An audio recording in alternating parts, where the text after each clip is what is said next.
So you are Dark God, aka Heavenz Chemist, and Yes, sir. you're from. Tell us where you're from. I'm from Edmonton, Alberta, Canada. Born and raised? You're born and raised, yeah. No kidding. Yeah. What is? But What's, I lived in Jersey and stuff like that for a while. you did okay. Yeah. So I lived in like the East Coast, like like Burlington, Jersey. Okay.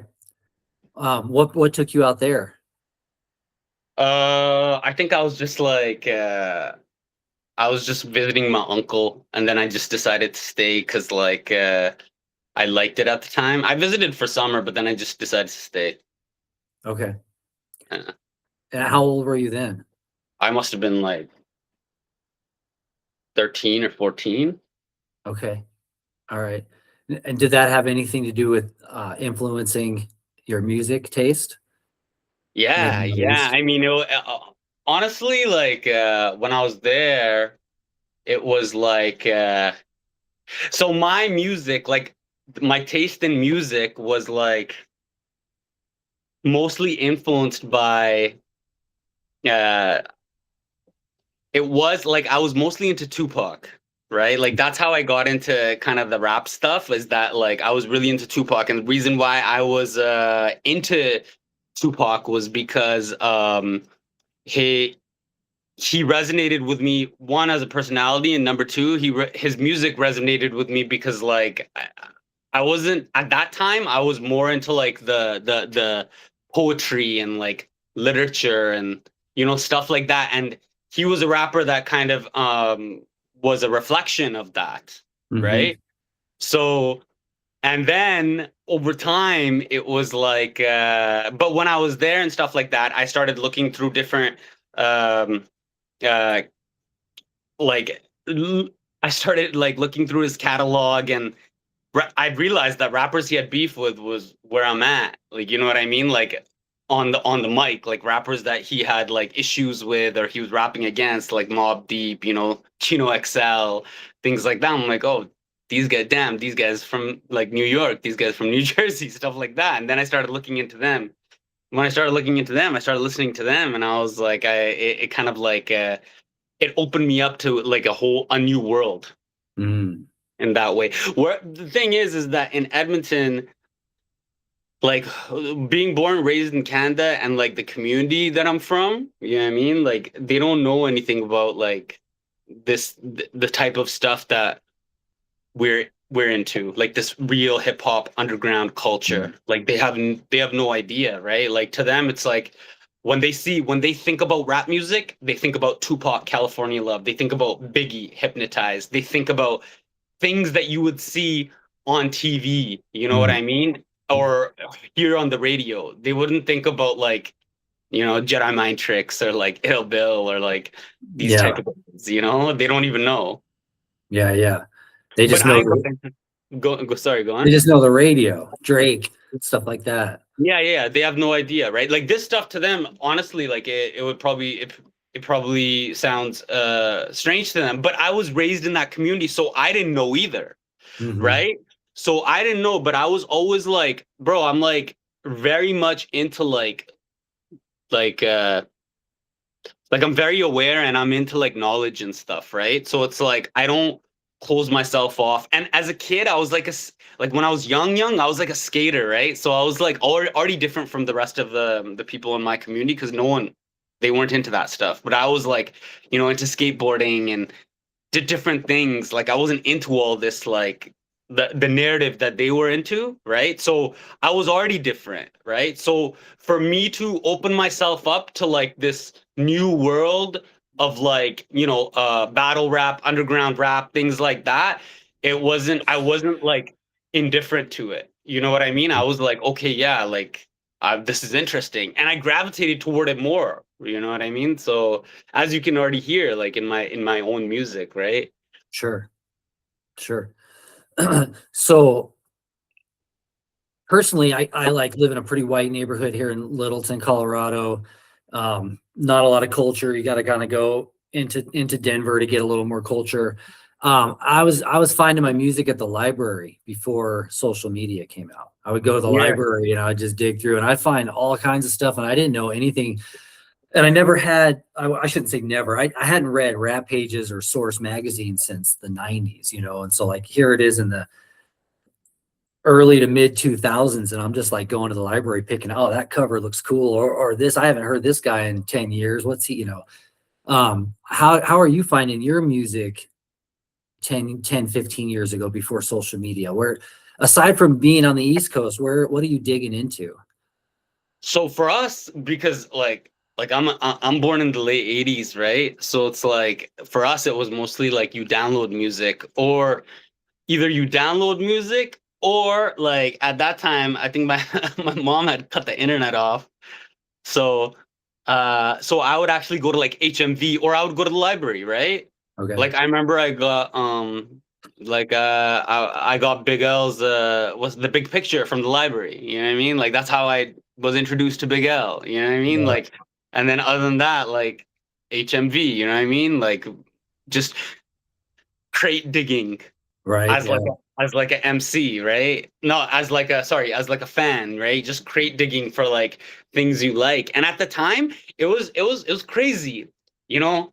I guess maybe we might get into this like so at the time I remember actually like I had told you, like I gave you some context about like the world I was raised in, right? So it's like no one knew anything about this type of stuff. It's like, alien to them. We never even heard of these rappers and whatnot, right? So it was crazy. It was like I remember I used to go to HMV, and I would like my mom would take me to HMV. This is when I must have been like 15, 16, and like I would go What, to HMV and I let would me stop. like, Let me stop you. What is HMV? oh, HMV is like I don't know if you guys had it in the States, but it was like a store where you could buy CDs, like Okay. music. It was like Okay. yeah. I got you. Okay. Sorry to interrupt. Sorry. Yeah. You guys don't have HMV, eh? I never heard of it. No, no. Yeah, it must only be a Canadian thing. So we used to have HMV, right? So then like I would go there and I would like pick up like all the anything that I thought was dope, right? So anything that like, and it was mostly like the stuff was mostly like that I would pick up would be like, it wasn't super mainstream, but it was always linked to the mainstream. Meaning like, for example, like I would pick up rappers who were like kind of in between. Like they were in the street ciphers, but they were also mainstream, like Mob Deep or like MOP, like things like that. But I would never go the extreme underground direction because it was like I didn't even know what it was. So I remember I had like at one point I had gotten everything I liked up until that point, and there was nothing left. But I had always every time I went to HMV, I'd seen this CD on the shelf, right? And I always wondered what it was. And it's on it, it said, "Just Allah, all faiths have changed." And I was like, what the heck is this, right? I've never even heard of this guy, right? Right. So then when I had run out of everything, because I'm like, because back in the day, everything like just like now, like, but it was different now, but it was different back in the day. But everything's like a popularity game, right? Like, you don't want to incline yourself to someone no one's heard of, right? It's a very immature way of thinking. But when you're Sure. like young, that's how you think. Even people who are older to still think like that, right? Yeah.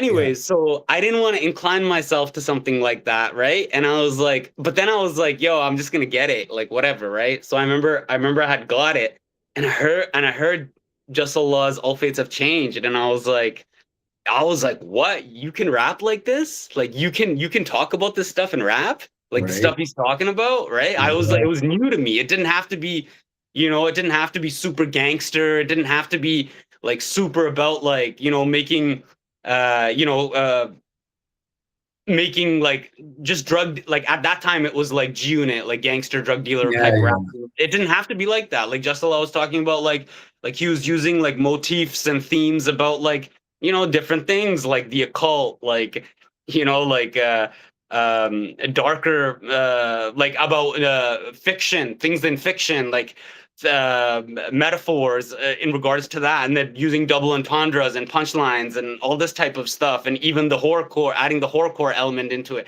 I was like, to me, I was like, oh damn, like you can. This is new to me, but it was so dope because I was like, because my whole life as a kid, I was actually into that, you know, like I was into all of the more cerebral type stuff anyways, right? But it's like I repressed that as a kid because you know you want to fit in with the people around you, right? And the people around you, if that's not the norm, they think it's weird, right? So it's like you don't want to be labeled as weird, right? Right. Yeah. Yeah. So, but then when I heard it, I was like, yo, this is dope. And then I continued to like, and then that's what introduced, and then I remember, I like, obviously, like at that time, like the only real mainstream underground dude that a lot of people heard of at that time was Immortal Technique. You know what I mean? Like Dance with the Devil. And that was just one song. Like everyone just knew him for that song, right? But I was like, okay, this guy's kind of was similar, right? So I went and I picked up his, you know, Revolutionary Volume 1, Revolutionary Volume 2, got into that. Then it's like, you know, when when you're downloading music and you're searching for that type of stuff, not only does that artist pop up, but artists that are similar, right? So then like Jedi Mind Tricks popped up, and I heard like what was this? Servants in Heaven, Kings in Hell. And I didn't even know at the time that like Just Allah had been part of Jedi Mind Tricks at one point. I didn't even know any of this stuff, but it's crazy. It's like everything was linked together. Everything just came together. And I was like, then after that, it's like, I just started like, I had completely left that direction of like, you know, the gun woo gangster music, not completely, right? But it's like, I kind of like, I made more space for the other stuff. Let's just say that, you know what I mean? And ever since then, it's like, I kind of been more, like I like both, but I'm more inclined towards that type of stuff. You know what I mean? Yeah. Yeah. Yeah. Yeah. I remember growing up as a kid thinking, like almost that, well, I don't gang bang. I don't have a low rider. I'm not, I'm not breaking laws. Like I can't be a rapper, or I can't get into that kind of music. You know what I mean? There was artists like that, like Just a Law, that opened up the genre to more people, right? And then later on, like people like Aesop Rock opened it up to even more people, and Eminem. Yeah. All of a sudden now anybody can be a rapper, and now anyone can be a producer. Like we can download the software for dang near free on our computer.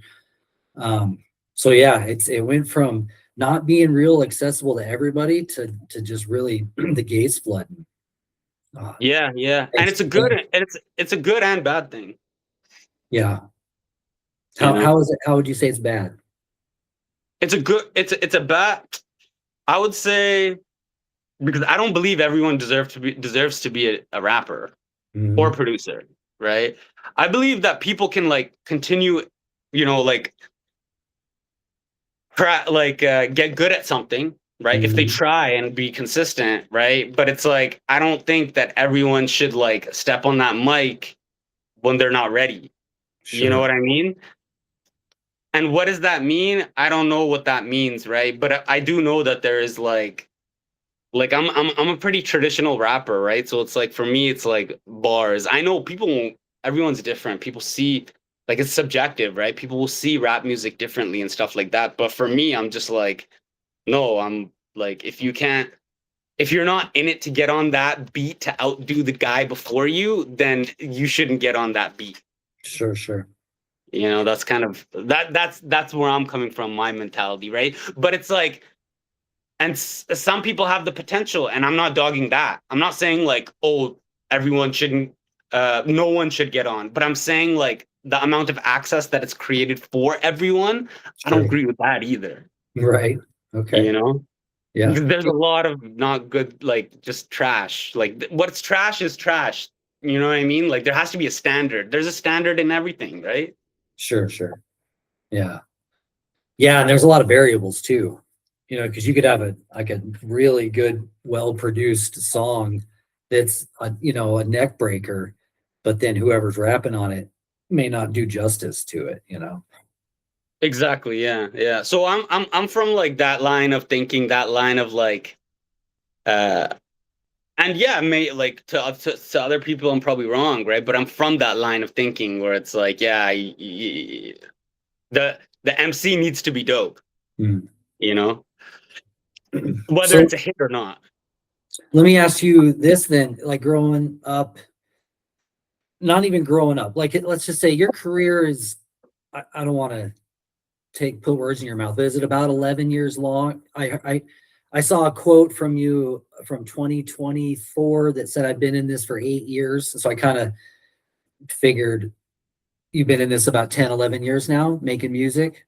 Yeah. So Okay. it's been 11 years, yeah, I would say. So in that time in the city, are there ciphers? Are there open mic nights? Is there a hip hop community? Is there support? Is there other outlets for you to get better, to get on the mic, to practice? Or are So you alone in this game in Edmonton? no, I would say like yeah, I know in Edmonton there's no scene for this type of stuff, right? Um it's and in Edmonton people don't really like, I don't know about now, right? But even if there is a scene, right? I think there is now, but it's like very slow to build, right? It's like it's not where it's not going at the pace that it should go, and it's not huge or anything like that. Like you can't compare it to what's in Toronto or Vancouver or something like that, or even Calgary, right? Mm. Calgary is just the city 4 hours away, right? Edmonton's like very like secluded and very like conservative and closed-minded, and it's like you listen to it's like a very boxed way of thinking. You listen to this, you do this. It's like a like what is it, blue collar? The True. worker type of mentality. It's like very blue collar. You Yeah. know what I mean? So it's like they don't understand the mentality of an artist, right? So there is no huge presence, not just for rap, just for like music artists in general, right? Like Mm. rap, yeah, I mean, it's probably at the bottom of the barrel, right? But just music artists in general, there's not like a huge thing here from what I know. I could be wrong, you know what I mean? But like, again, it's like I'm not really outside like that because I'm not 22 going to bars and clubs and Mm. doing that type of stuff, right? Like I'm just doing my thing. I'm just doing my own thing. I'm more of like a homebody. I just make my music and work do the business, right? Mhm. And collaborate with artists and find different producers and make dope stuff. That's it, right? But one, for artists, there's not much. Number two, for rap music, there's not much. Number three, for my type of music, there's probably like nothing, right? Mm. So it's like but I knew that from the beginning. Like I would say I was sharp like that because I knew that from the beginning because I had lived in the city, and I came from the most like kind of sheepish type of community. They're just like, I would say, like, I'm not saying that in a bad way, but I'm not saying in a good way either, right? Like it's a very like, let's just do everything by the book type thing. It's like if you break rules, you will be exiled or black sheeped, Mhm. right? So for me, I was like, I knew that already. I'm like, yo, the type of music I make, uh, my niche, my market won't be here. So that's why from the beginning, it's like I always marketed to New York. I Mhm. always marketed to, places where it's like there's more of even if there's not that scene where it's like they like that type of music that I make. It's like if there's a bigger hip hop scene there, there's probably more people there's probably it's likely that there's more people that you can find who possibly like this type of stuff, even the Mhm. potential, right? Sure. So I never focused on the city. You know what I mean? I was always focusing on like New York and stuff like that. That's why I built relationships with like, rappers from New York. Like yeah, Mhm. like if you do, I don't know if you've looked how much research you've done into my catalog, but like like Ito, Ninth Prince, Benny the Butcher. Like I've done tracks with a lot of these guys. Rusty Jucks. Yep. Yeah, Rusty Jooks, right? So it's like they're all from that area, right? Because I always marketed in that area, right? Because here there's nothing for that, At least not that I know of, right? Maybe if someone Sure. can like plug me in. You know what I mean? I don't know. Yeah. So do you have any local producers that you work with? Do you have like a small core, or is everyone you work with out of town? So mostly everyone I work with is out of town, but there's Okay. one producer that I started working with. Actually, how me and him met, his name's Scorpion Music. How me and him met was that I had this is like when I was recording my first mixtape. It was called At the Mountains of Madness. And I actually just had met him because I was looking for an engineer to like mix my music, and he was willing to do it, right? And when he was willing to do it, it was pretty crazy. It's like when he was willing to do it, we kind of linked, and I remember like uh, what made us get kind of like more like closer and stuff like that was like I had sent him a track, and I was like, yo man, it's my birthday, you should give me a deal on this, right? And he was like, nah man, it's my birthday, you should give me more money. And I thought he was joking. I was like, what? I was like, what the heck is this guy talking about, right? And then I called him, I was like, yo, is it actually like, why are you saying? He's like, yo, it's my birthday too. I was like, damn, I'd never met someone who's born on the same day as me, That's right? cool. So then I was like, that kind of like made us be like, oh shit, man, like maybe we were meant to link up and do this shit, right? And then I started explaining to him, I was like, yo, because he wasn't making hip hop beats, right? At least not the beats that we were making, like Mhm. I'm into, right? He wasn't making that Derringer, dark, Griselda type, like you could say I'm not saying that's what he is. Like he has his own thing, right? But Mhm. it's ache and it's reminiscent of the Havoc, Mob Deep type stuff, right? So yo, I was like, make these type of beats. You know what I mean? Like get in tune with your dark side. Let's see what you can do, man. You know what I mean? And like he did that, and he did it really well, and he's very gifted, you know. And you know, shout outs to Scorpion Music. You know what I mean? Me and him got bunch of stuff coming together. But he was the only producer in my city that linked up with me, and he's been my guy since like day one, like my right hand man. Like he's always supported me. He's always like promoted my stuff. He's always like, you know, he's still mixing and mastering. Me and him, we pretty much run like a duo, like a team. You know what I mean? Like we're in this together. Like I tell him all the time, I'm like, yo, Dark God, I'm Dark God. I might be the face of it, but Dark God isn't just me. It's all of us. You know Mhm. what I mean? Yeah. Yeah, that's sweet. So then your earliest work, like, do you make any beats, or have you ever made like a whole song, or do you entirely rely on other producers?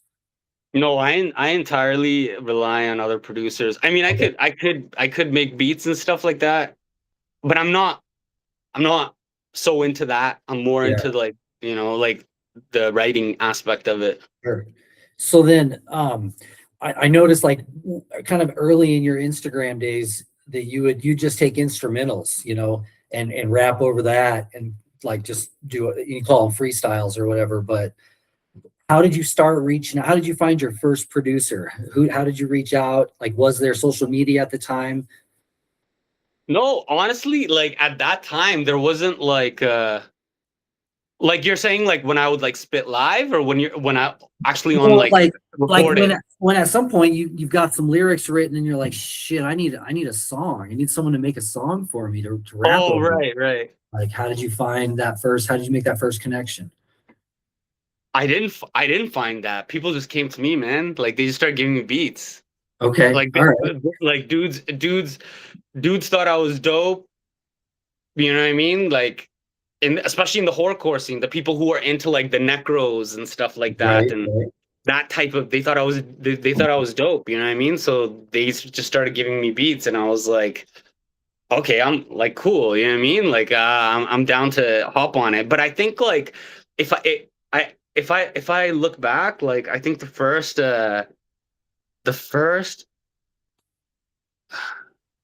I would say like I'm not even sure to be. Oh, I would say the first person to kind of give me beats and stuff like that and like tell me like, "Yo, let's work," was actually DJ Shay. Okay, So I don't are you familiar with DJ Shay? yeah, I've heard of him. Yeah, Yeah, so DJ Shay was I had actually did a song with Benny, and DJ Shay reached out to me, and he's like, "Yo." I like your style. I like the way you rap, and I think like we could make something dope. And then he had sent me a bunch of beats and stuff like that. And I was working on stuff, but like, unfortunately, RIP, God bless the dead, like he had passed away. So then I never released anything. But he was actually the first one, you know what I mean? And me and him, we had built a relationship, right? It was weird to me because I was like, for him to just like come to me and me being like at that time more of like a fan as opposed to just like the MC who's on the stage, but I can rap. Like it was very strange to me that someone like at that caliber was coming to me, right? So, and I'm very suspicious like that. I'm like, yo, what? Like, I'm like, why are you like, what does this guy want from me? But no, he didn't want anything. He just wanted to work, and he thought I had potential, and that's it. You know what I mean? And he taught me a lot of things about the game. So I would say he was the first one to kind of give me my first beats. You know, I recorded a whole album. I still have it, but I never released it. Okay. Yeah. What inspires your writing? So we've talked a little bit about your dark side, being into. Well, let me read a quote from an article that you shared. Dark God is known for his gritty vocal tone, sharp delivery, and unapologetically dense lyricism. His music blends street-influenced storytelling with darker thematic elements of religion, spirituality, and the occult. Yeah. Yeah. So No, go on. yeah. So just tell me your thought process when you start to write a song, or do you have things pop into your head throughout the day and take notes, or do you have a style? So there's no like I wouldn't say, yeah, I mean sometimes something pops into my, you know what it is? I have I have like these epiphanies, like these realizations at moments in time in the day, or like when I'm doing something, and like they'll just start turning into lyrics. This sounds weird, No, but not at all. I think everybody does, but not everybody writes it down and saves it for later. yeah, maybe, yeah. Yeah. So maybe everyone does. Maybe everyone does. Yeah. Like I don't know, but I'll that'll happen, and I'll just like I'll something will happen to me, right? And I'll just be like, it's crazy. Something will happen to me, and I'll just like come up like with a bar, but it'll be like a quotable. It won't be necessarily like a bar. It'll be like a quotable.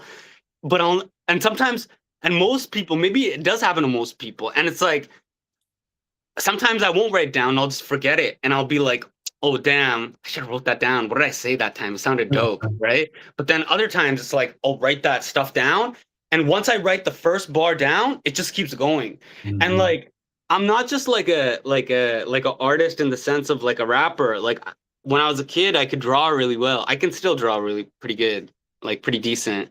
You know what I mean?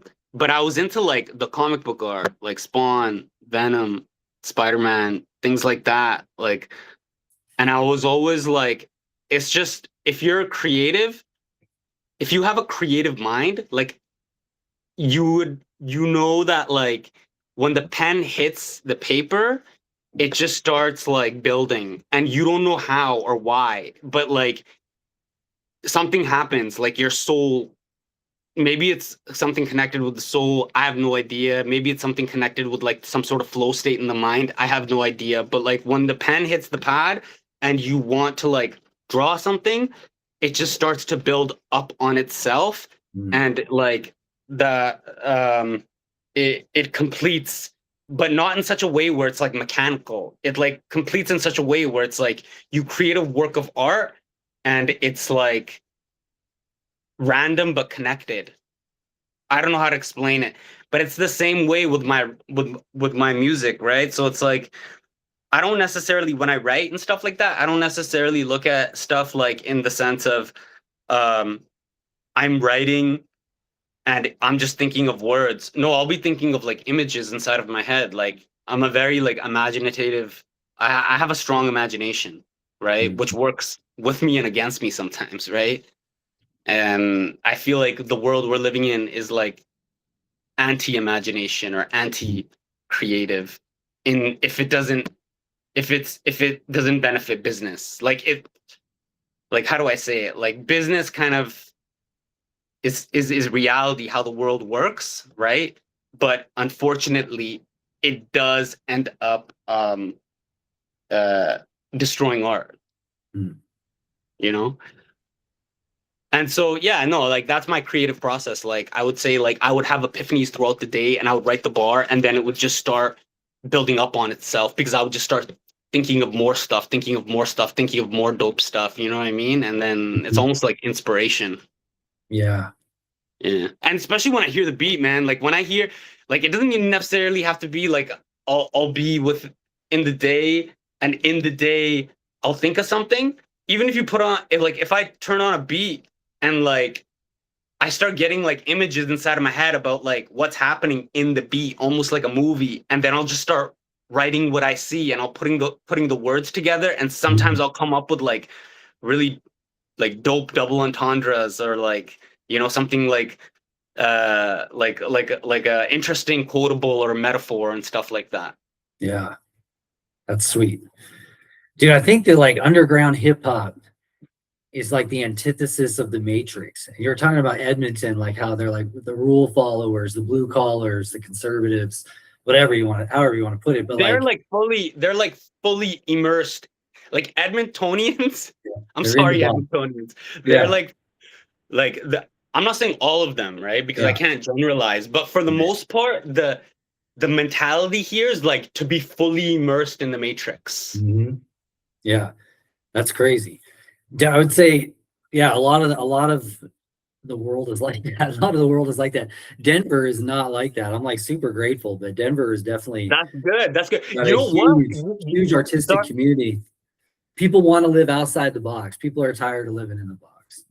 Yeah, that's good. That's good. I found like when I was in New York and stuff like that, people are, I don't know about Denver, right? Like I don't know like if there's like a measuring scale as to like, you know what I mean, where in the States like there's more of that and less of that. But like when I was in, but I'll let my measuring stick is like Edmonton, which is to the extreme end of like being in the Matrix. Mm-hmm. Not the extreme end, but a lot of it. Like I don't want to say extreme end because I haven't seen everywhere, but it's very much in it. But it's like when I was in New York and stuff like that, people are less like that, right? Because people are more like, they're more like, there's more potential for creativity or being accepted as a creative there, right? So it's not as someone is there and they create something creative and it's like new, like it's criticized, but not criticized like pushed away. It will be like criticized like, oh man, that shit is whack. Or like, you know, like you know, why is that dude doing that? You know, boo, get off the stage. But even that, at least it's feedback. But Edmonton, it's like, yo, we don't want to associate with this person because this guy is going against the norm. So our image is based on association. It's very much like a Matrix way of thinking, right? Yeah, sure. So like, yeah, I mean, New York I found was like less like that. Right. Well, way less, obviously. And even the music you were talking about in Edmonton, people like the pop friendly chart topping music, and that's all within the program. That's all within the, you know, the mainstream music company matrix. You know, it's the people, it's the underground artists that either refuse to sign or they're not poppy enough to get signed. That's what I'm attracted to. That's what I want to hear, right? I want to hear Prodigy rapping about conspiracy theories and Mobb Deep. Like that's what I, you know, I don't want to hear. I don't know. I don't want to. And then the other thing about like the 90s, late 90s, early 2000s hip hop, when they are rapping about girls and cars and all the money, and then you find out that it was like all fake. You know, it's like they didn't really. No, it's like they didn't even have the money. They were renting a house for the video. The girls were all paid. Like, you know, and it's like, man, that's fake. Yeah, the craziest thing to me was like when I entered into the music, like the scene, right? Like, and I had started working with artists, and like you automatically, whether you're underground or whether you go into, well, mainstream obviously, but like even when you're underground, like you end up realizing like what the industry is, and you realize like everything that we thought that like people showed themselves on MTV and Much Music and all that kind of stuff, it's all fake. It's like the equivalent of what we have on social media. Like people on social media, they'll be like I think I saw this dude and he was like, "Oh, me," like on social media, it was like a short, and the guy was like, "Oh, me singing Many Men in jazz to a group of elderly people," right?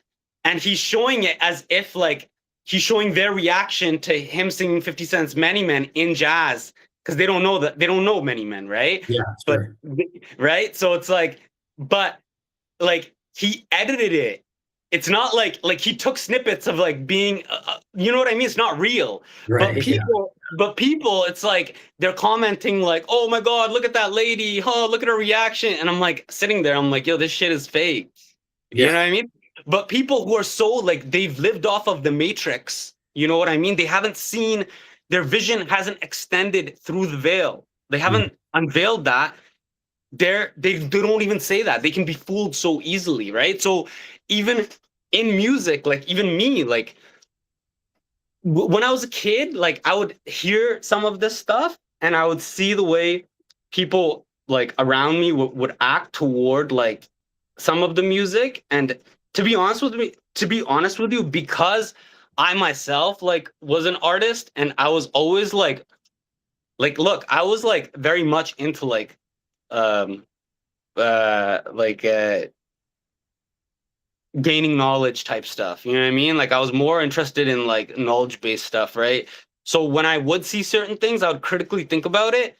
And it's not even the critical thinking, like I would see certain things in music and I would instantly know, I'm like, this is fake.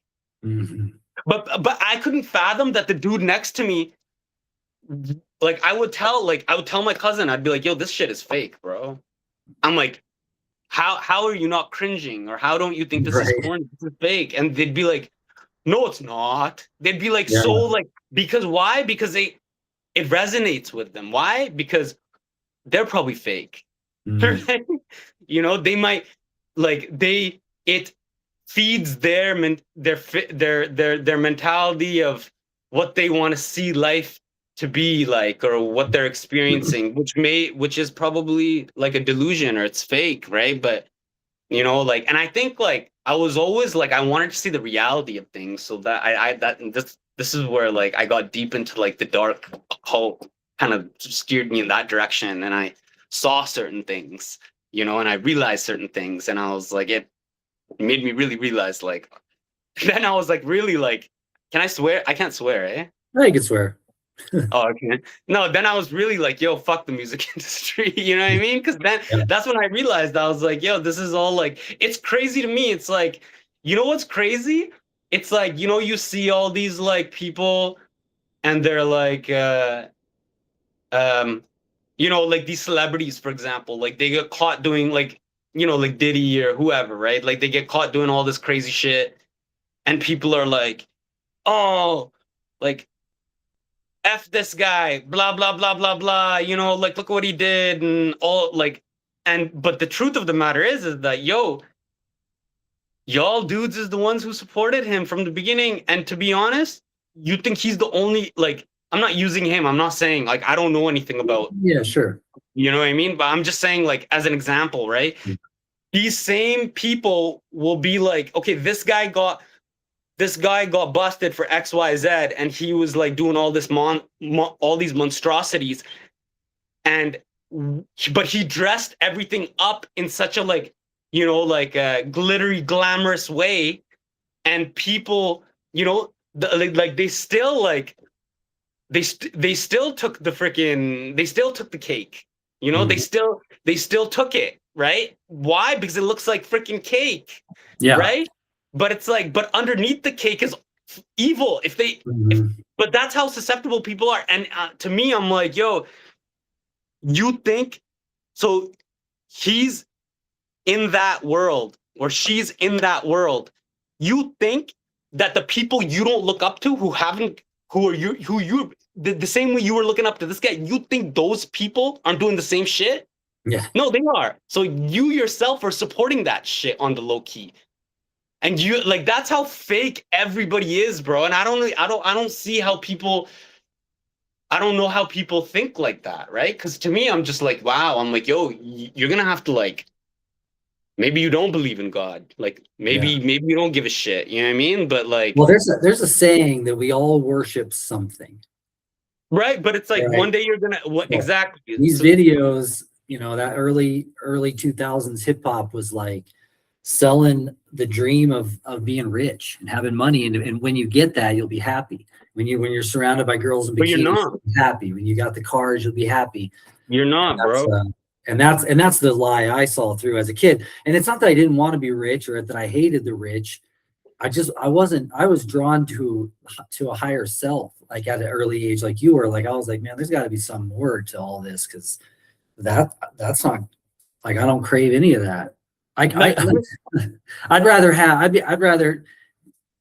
I don't know, like I got turned on to hip hop by like Farside and Freestyle Fellowship, and like when I was a kid, I would have rather been in a dungy living room with dirty ass couches, sitting around with, you know, Freestyle Fellowship, talking about life and, you know, stuff like that. Like that's what I wanted. I wanted like the real experience, you know.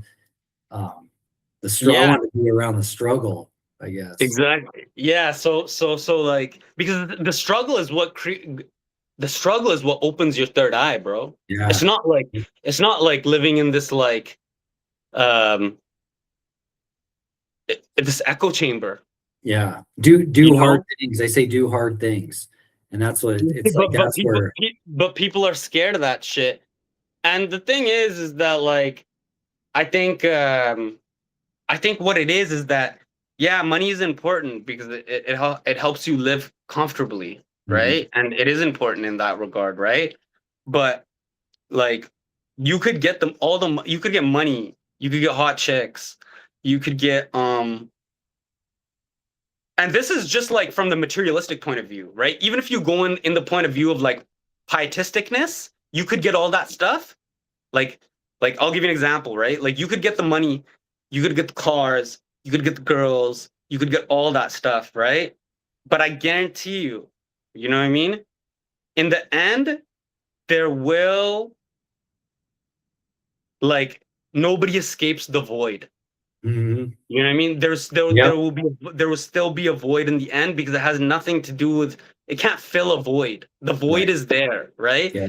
And if you so then, and because I struggled with this, right? So, but if you go to and then you question, like, damn, like, why is this here? Because society taught me to get these things, you know?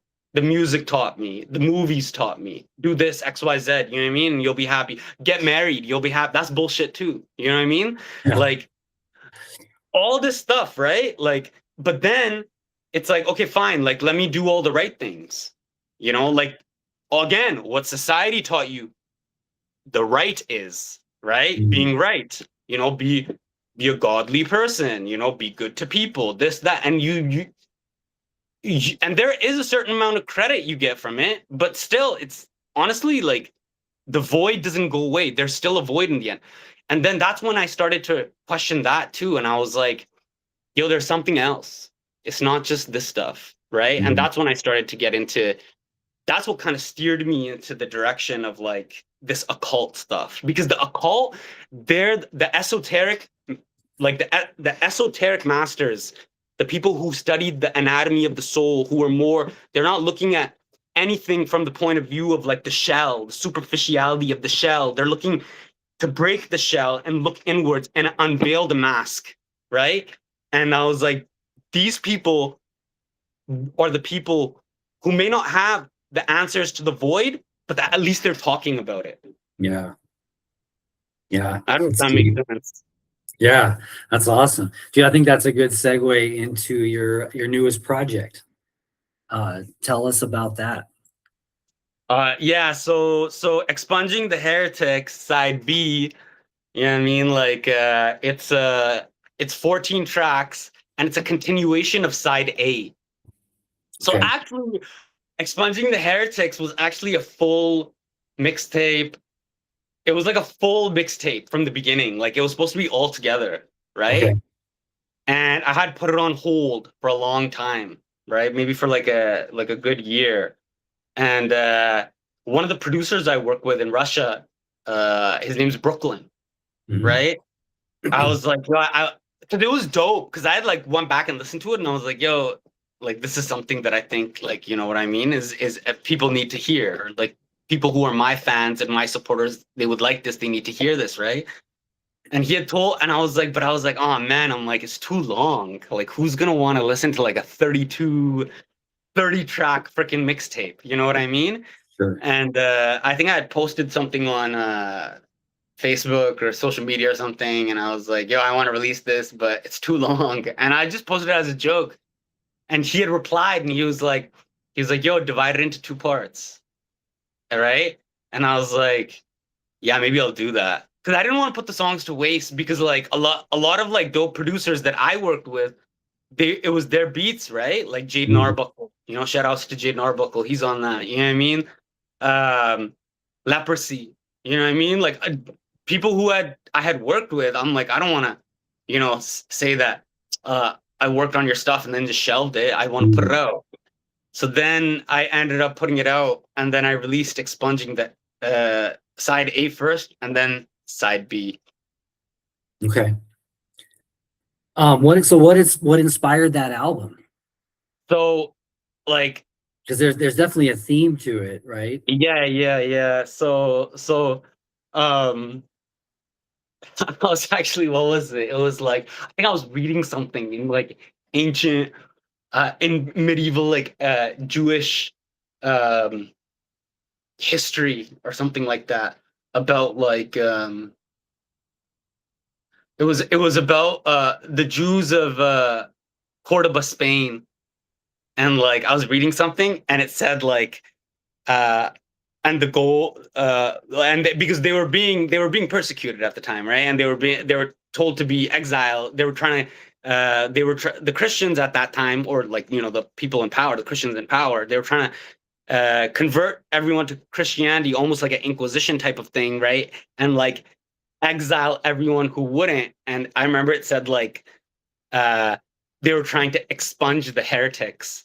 Mhm. And I was like, oh damn. And that kind of spoke to me. I was like, yo, that sounds dope, like expunging the heretics, Yeah, right? yeah. And then I call myself Dark God. So it's like, it in the sense of like, I had gone through so much, and I had met so much people down this road during these 11 years. And people stayed with me, and they were left behind. Some people crossed me. Some people did this. Some people did that. Things went sideways, etc., etc. Some things were my fault. Some things were their fault, right? And but what I did notice was that there was always um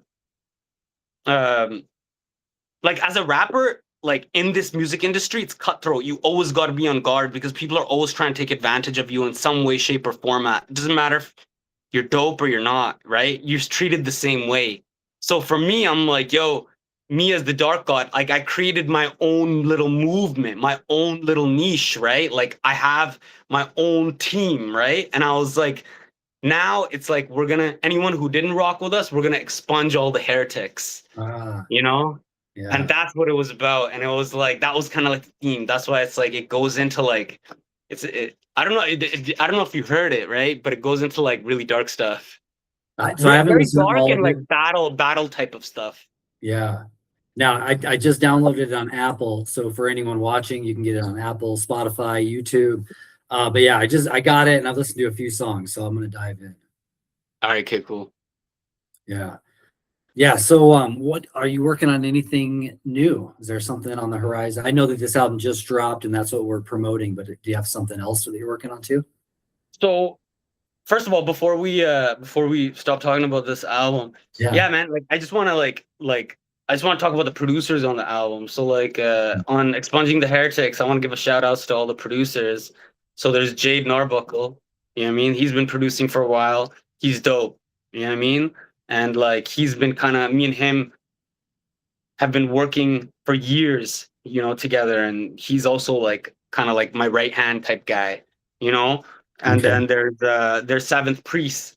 He's my right hand man. You know what I mean? Like he's another Seventh Priest is dope. He's been in the game for like I don't even know, like 20 plus, must have been 20 plus years. You know what I mean? He's worked with um like a lot of flatliners, dudes from Wu-Tang. Like he's done a lot of dope stuff with those, with a lot of notable names in the game and stuff like that. So he's like a veteran.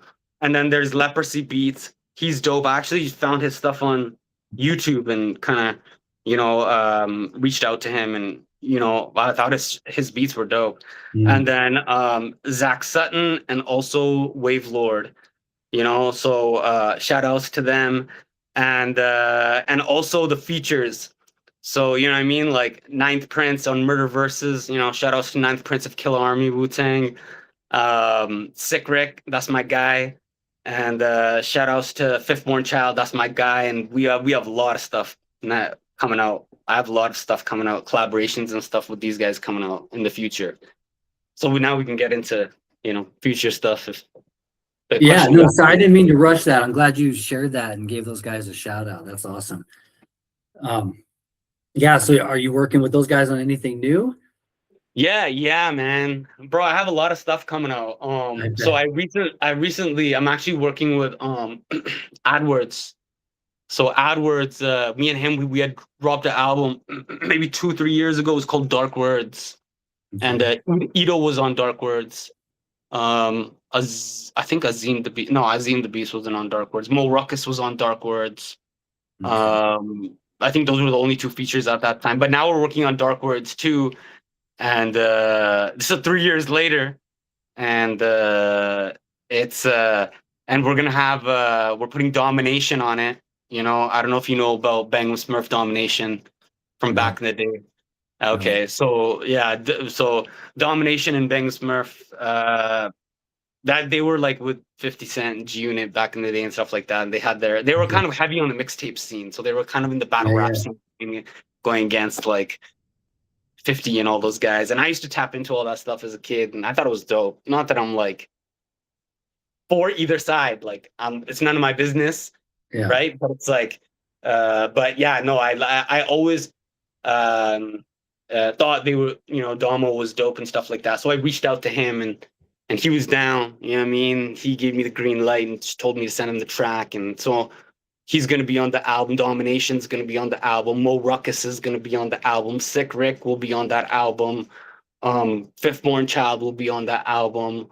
And I'm hoping to get possibly Just Allah. Possibly. You know what I mean? So so that's Dark Words too. You know, have you reached out to him yet? To Just, yeah. I actually sent Just a song. I sent Just Allah a song from my dude, my clique actually, Dungeon Masters. So Dungeon Masters was composed of like 4 people, right? So it's me, Lord Osiris, Cold Spirit, and SB Zilla. And we're all MCs. Lord Osiris and SB Zilla, they're also producers, right? And so Lord Osiris had actually sent me a beat, and he and I was looking, because there's another project. It's called Smoker's Cough, right? And it's like produced by Scorpion Music and Lord Osiris. And I was thinking about like throwing Just on that.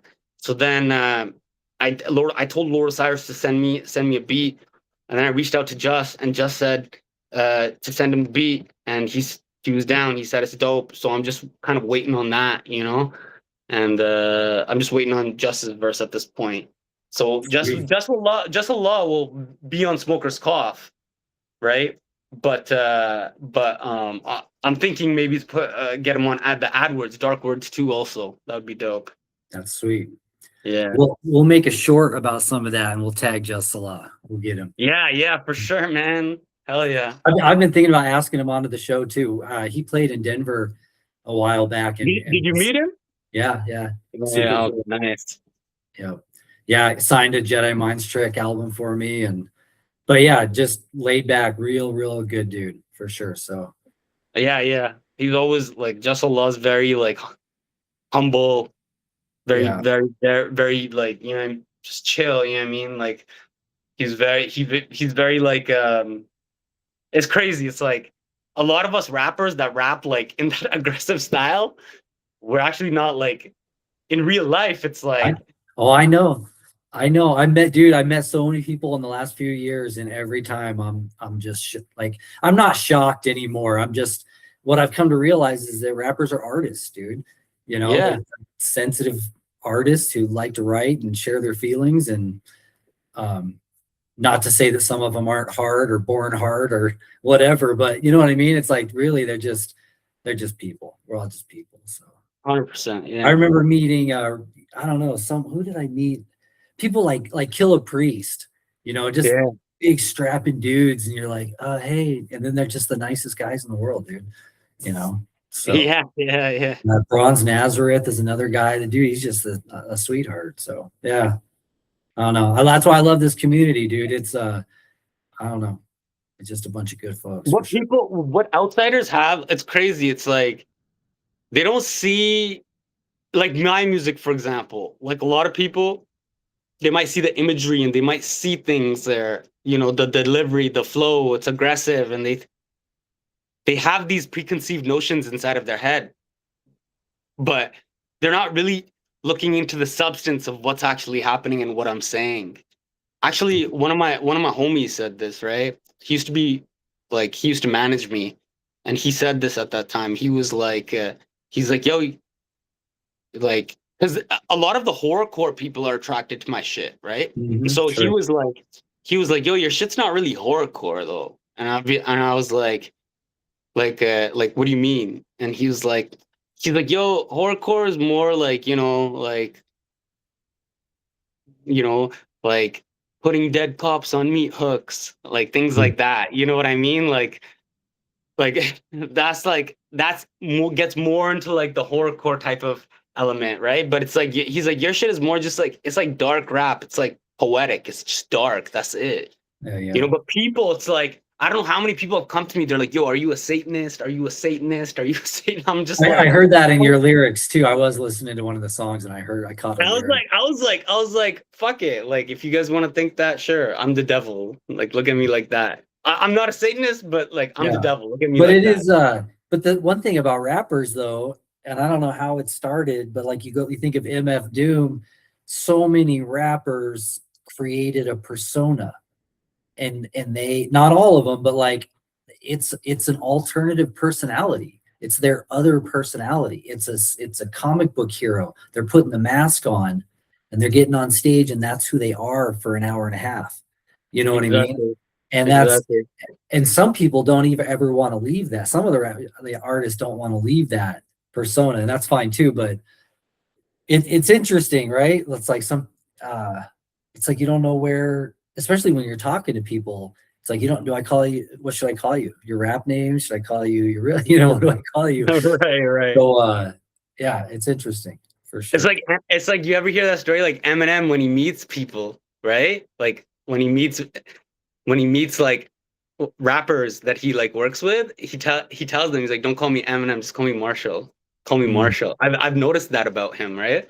okay. It's because when he gets on personal, like when he gets to talk to people personally and stuff like that, he doesn't like to be known as Eminem, Yeah.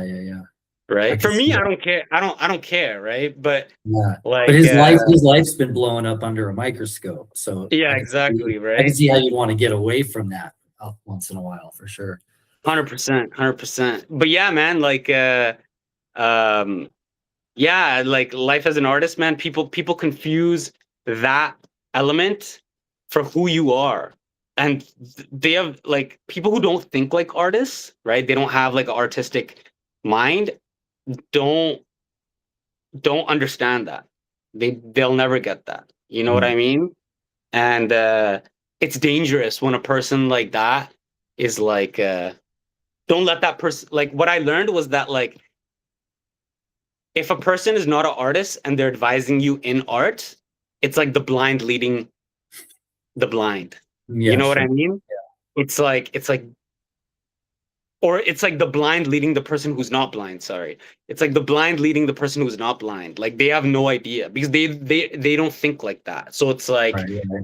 so it's like when the audience sees me and they're like, shit, like you're dark god, you're a freaking Satanist, blah blah blah blah blah blah blah.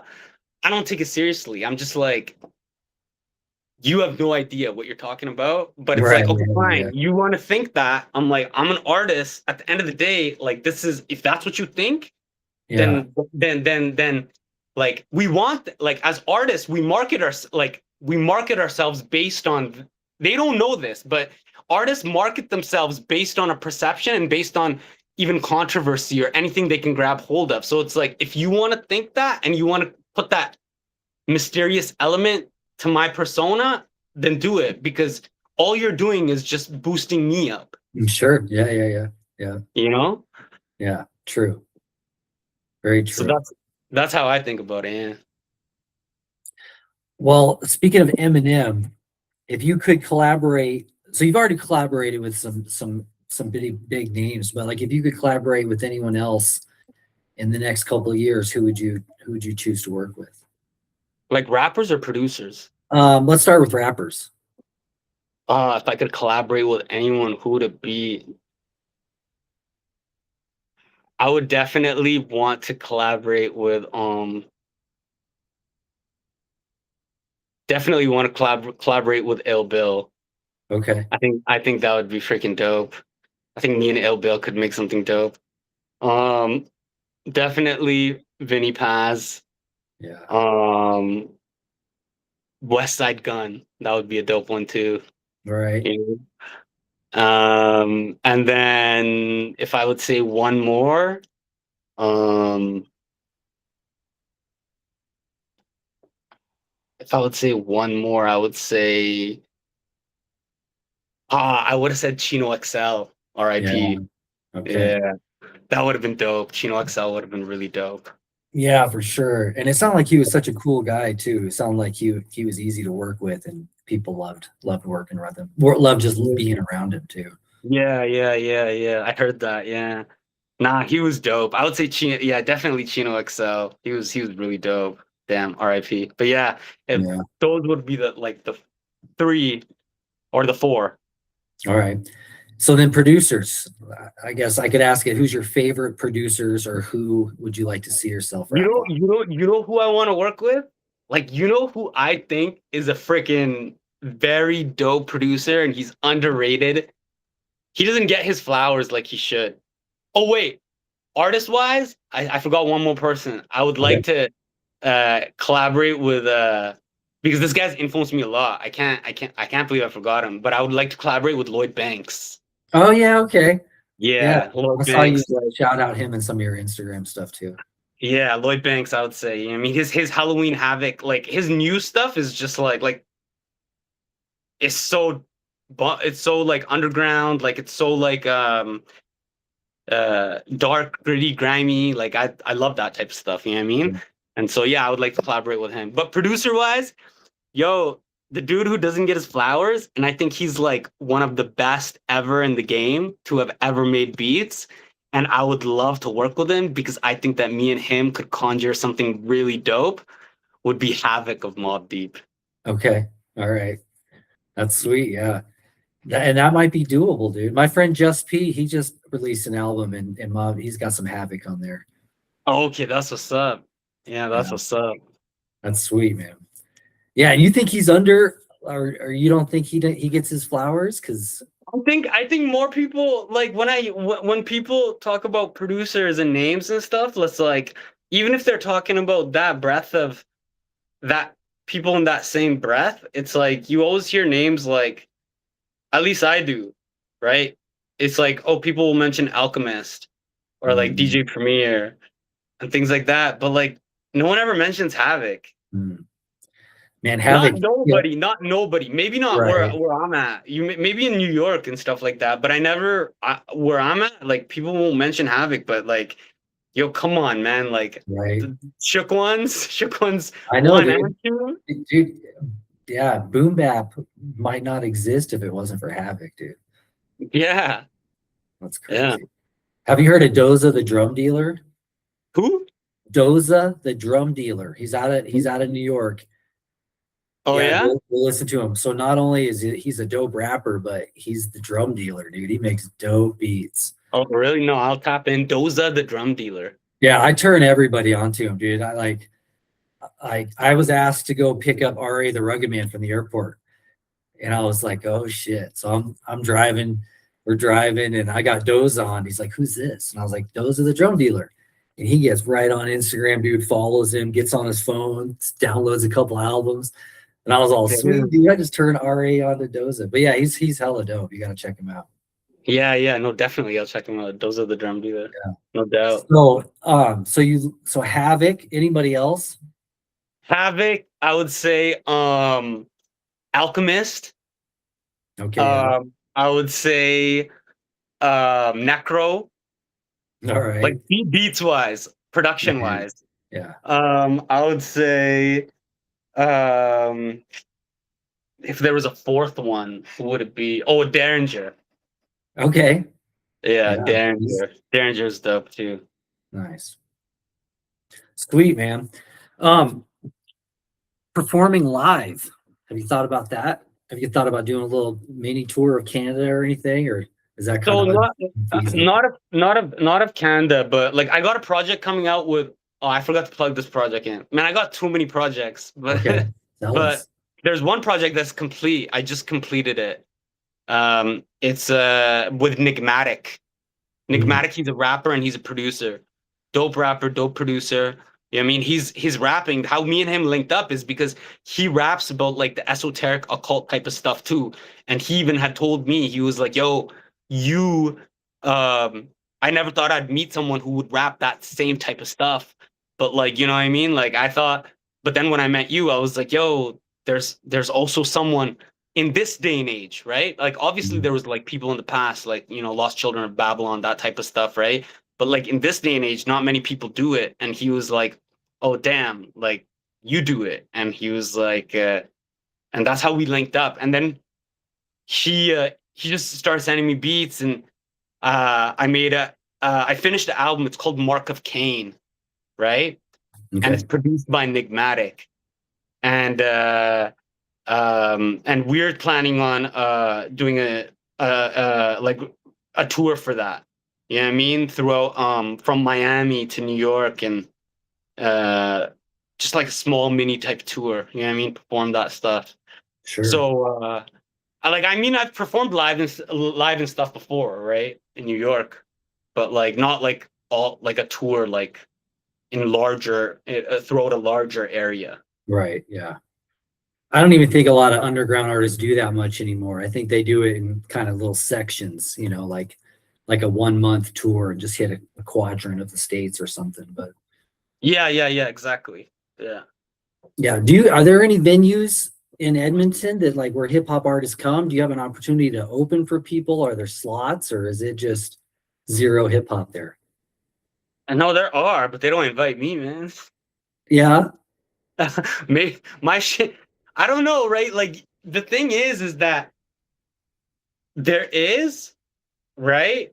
But it's like again, it's like the type of music, the type of stuff I make is very, very like reminiscent of certain artists, like you know Jack Tripper. Mm. It's very much like me and him. We're stuck in the same boat. Yeah. You know what I mean? Like Sure. I'm pretty sure, like, you know, wherever Jack is, he's not being invited to venues either. You know what I mean? Like it's kind of like it's like the type of music we make, it's not like in that breath of being marketed in an audience, like people get scared, people might get scared, right? Like, or people they just don't have the mentality to think like that, right? Like maybe if we were being invited in venues, like maybe if it was like, you know, Tech-9 or like the Juggalos, and they were like, hey man, you want to open, you know what I mean? Like you want to open for it, like that's that audience is different, right?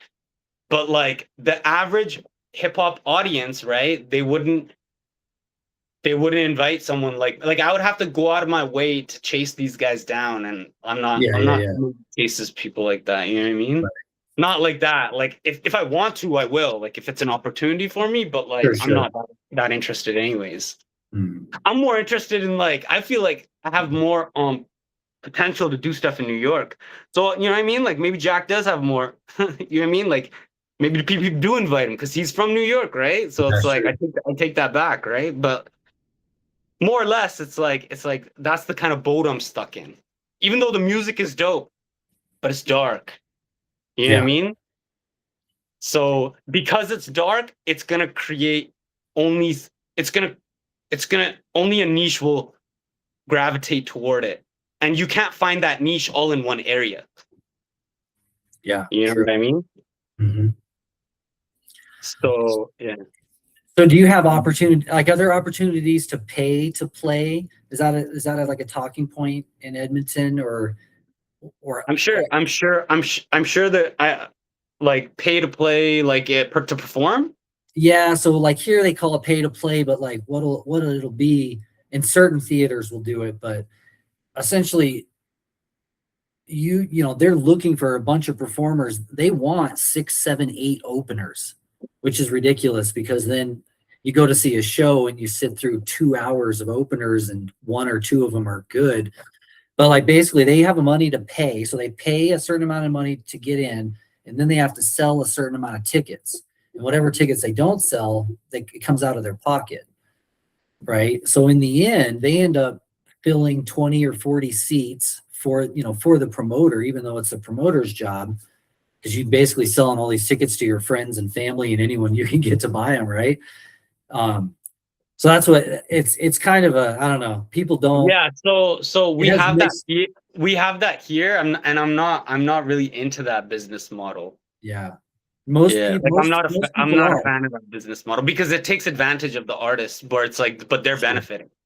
It does. I see that, but I also see the fact that they may never have another opportunity otherwise. It So depends, it depends on who it is that they're promoting for.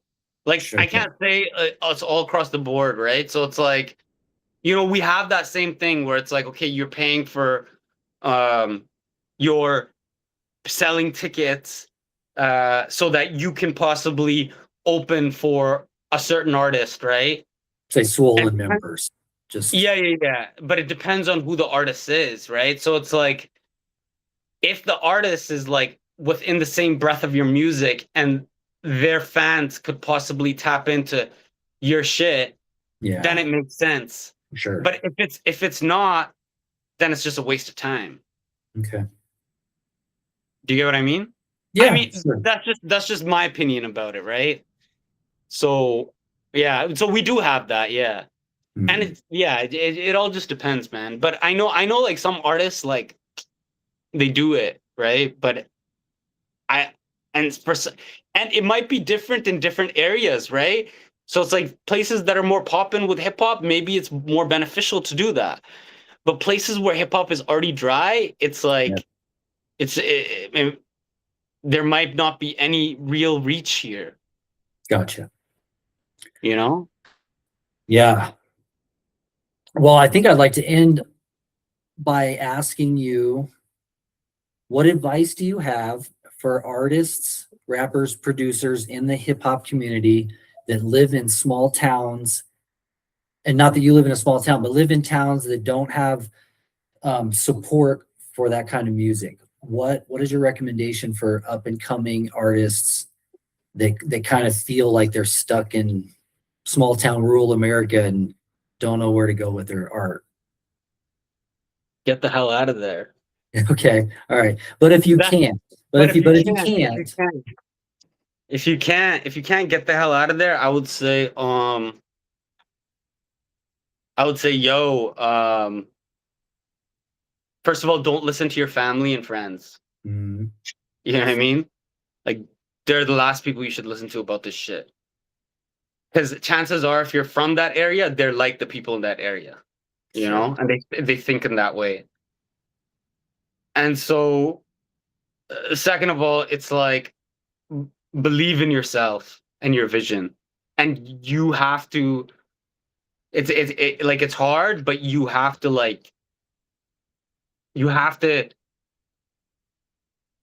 create your way of being like your own like rock. Mm. You know, you have to do that shit because nobody's gonna support you or believe in you. They're probably just gonna think you're crazy or laugh at you, or maybe they just want to see what you're doing and never want to fuck with your shit. You know what I mean? Like, Sure. that's a no-brainer. People just watch, right? Mm. And so, um, but you have to be so believe in yourself. And number three, there will be a point where it's like if you continue this, regardless of whether you're small, you're medium, you're big, you will start to grab some attention just subconsciously. People are plebs, they're sheep in this world. So it's like they might be laugh at what you're trying to do in the beginning or whatever, right? But once you start moving and remain consistent, whether they like it, they admit it or not, they'll watch you. And now they want to be like, they want to kind of like, even though they had nothing to do with your shit, they kind of want to like be nosy about your shit. And it's like, yo, like, don't feed into that. Okay. You know, always like what you've safeguard your brand, man. Like what you created, safeguard that shit because you were in a small place that had where there was no potential to like make it in even a small sort of way. And now you've built something. So make sure you safeguard that and create that into a fortress and don't let these motherfuckers fuck that shit up. Okay. I love that. I love that. A friend of mine sent me something today that I'd like to use. I'm not going to read it word for word, but it's like a write-up about Jack Antonoff, I think is his name. He was a kind of a poppy alt indie rocker from the band Bleachers, I think that they were called. And he said that like he thinks that the best music comes from people that are kind of still learning the way. They haven't quite mastered what they're doing yet.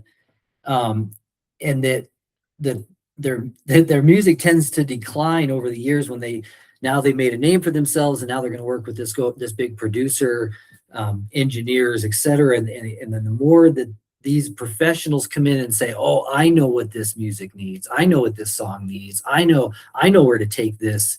He said, "That's when I lose faith." He goes, "That's when I get scared because he's like, I want that creative process to be directly from the artist. And the second that all these professionals start getting involved, he's like, that's when starts getting overproduced or whatever."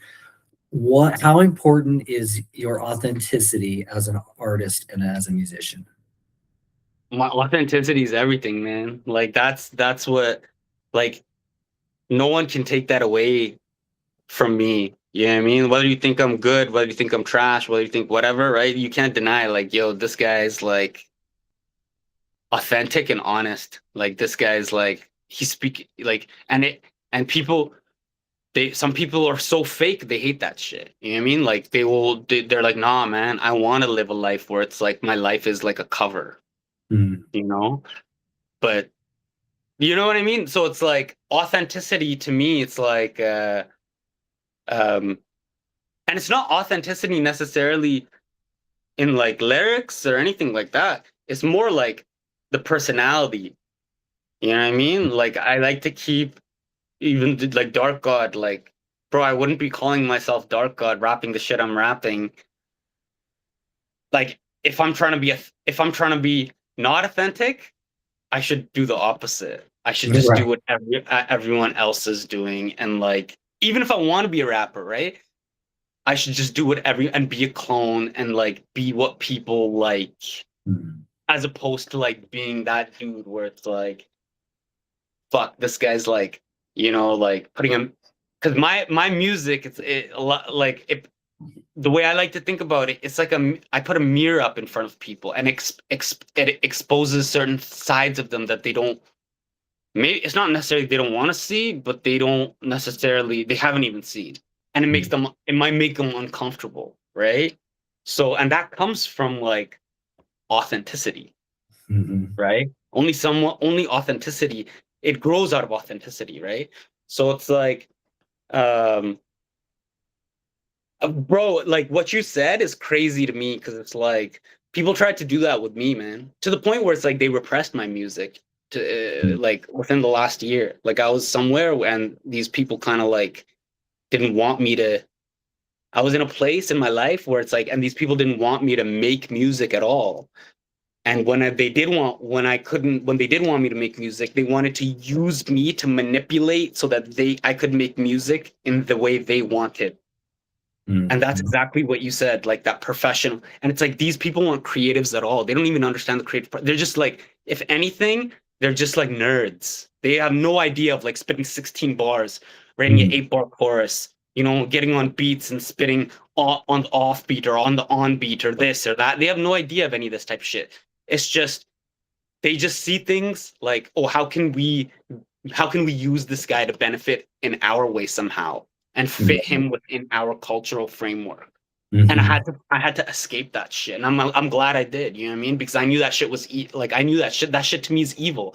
But it's like these people, they can even come and dress themselves up as like in God. Like, oh, I'm for the goodness and the righteousness in God, but it's bullshit, man, because you can see through their hole. You can see through the holes that they're that you can see through the holes of their framework that most people can't as a creative, because you're a creative and you realize it makes you there's a certain amount of intuition and sensitivity, like it's like a sixth sense, especially once people start to like target your creativity, because so much a part of us that when someone tries to target your creativity as an artist, oh shit, man, like you'll feel the wrath or it'll come out somehow, like because we don't want people to touch that stuff. Right. It's very personal. It's very personal.